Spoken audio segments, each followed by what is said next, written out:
Lucifer in heaven, before his rebellion, was a high and exalted angel, next in honour to God's dear Son. His countenance, like those of the other angels, was mild and expressive of happiness. His forehead was high and broad, showing a powerful intellect. His form was perfect, his bearing noble and majestic. A special light beamed in his countenance, and shone around him brighter and more beautiful than around the other angels. Yet Christ, God's dear Son, had the preeminence over all the angelic host. He was one with the Father before the angels were created. Lucifer was envious of Christ and gradually assumed command, which devolved on Christ alone. The great Creator assembled the heavenly host, that he might in the presence of all the angels confer special honour upon his Son. The Son was seated on the throne with the Father, and the heavenly throng of holy angels was gathered around them.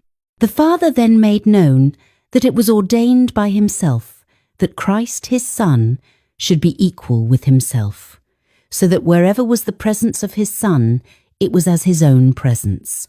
The word of the Son was to be obeyed as readily as the word of the Father. His Son he had invested with authority to command the heavenly host. Especially was his Son to work in union with himself in the anticipated creation of the earth and every living thing that should exist upon the earth. His Son would carry out his will and his purposes, but would do nothing of himself alone. The Father's will would be fulfilled in him. Lucifer was envious and jealous of Jesus Christ.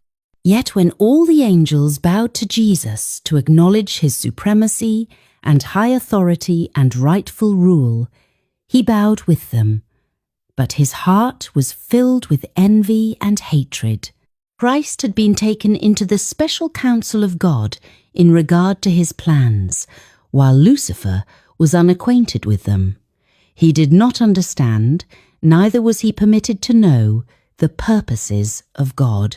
But Christ was acknowledged sovereign of heaven, his power and authority to be the same as that of God himself. Lucifer thought that he was himself a favourite in heaven among the angels. He had been highly exalted, but this did not call forth from him gratitude and praise to his Creator. He aspired to the height of God himself. He gloried in his loftiness. He knew that he was honoured by the angels. He had a special mission to execute. He had been near the great Creator, and the ceaseless beams of glorious light enshrouding the eternal God had shone especially upon him. He thought how angels had obeyed his command with pleasurable alacrity. Were not his garments light and beautiful? Why should Christ thus be honoured before himself? He left the immediate presence of the Father, dissatisfied and filled with envy against Jesus Christ. Concealing his real purposes, he assembled the angelic host. He introduced his subject, which was himself. As one aggrieved, he related the preference God had given Jesus to the neglect of himself. He told them that henceforth all the sweet liberty the angels had enjoyed was at an end, for had not a ruler been appointed over them, to whom they from henceforth must yield servile honour. He stated to them that he had called them together to assure them that he no longer would submit to this invasion of his rights and theirs, that never would he again bow down to Christ, that he would take the honour upon himself which should have been conferred upon him, and would be the commander of all who would submit to follow him and obey his voice. There was contention among the angels. Lucifer and his sympathizers were striving to reform the government of God. They were discontented and unhappy because they could not look into his unsearchable wisdom and ascertain his purposes in exalting his Son and endowing him with such unlimited power and command. They rebelled against the authority of the Son.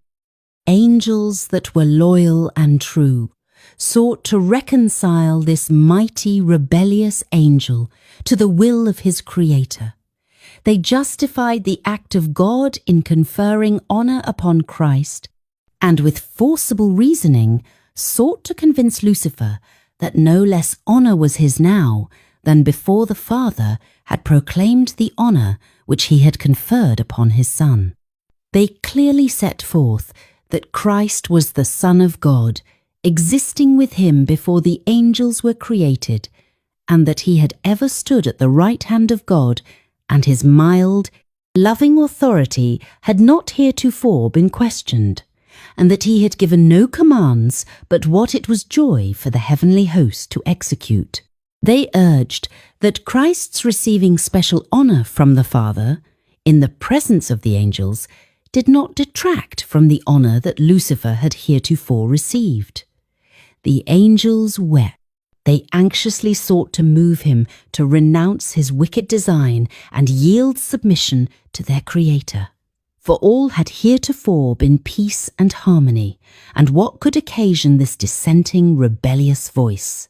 Lucifer refused to listen, and then he turned from the loyal and true angels, denouncing them as slaves.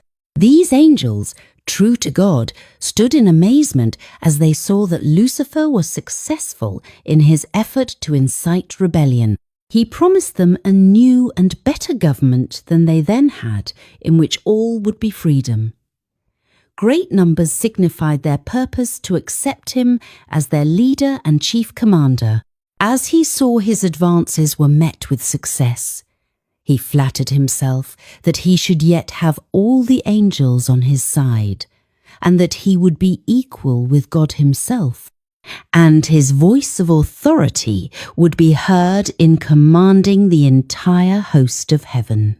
Again, the loyal angels warned him and assured him what must be the consequences if he persisted, that he who could create the angels could by his power overturn all their authority and in some signal manner punish their audacity and terrible rebellion.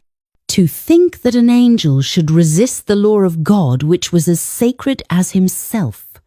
They warned the rebellious to close their ears to Lucifer's deceptive reasonings, and advised him and all who had been affected by him to go to God and confess their wrong for even admitting a thought of questioning his authority.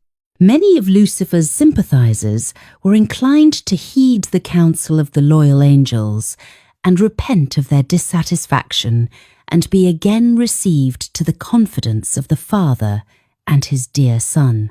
The mighty revolter then declared that he was acquainted with God's law, and if he should submit to servile obedience, his honor would be taken from him. No more would he be entrusted with his exalted mission.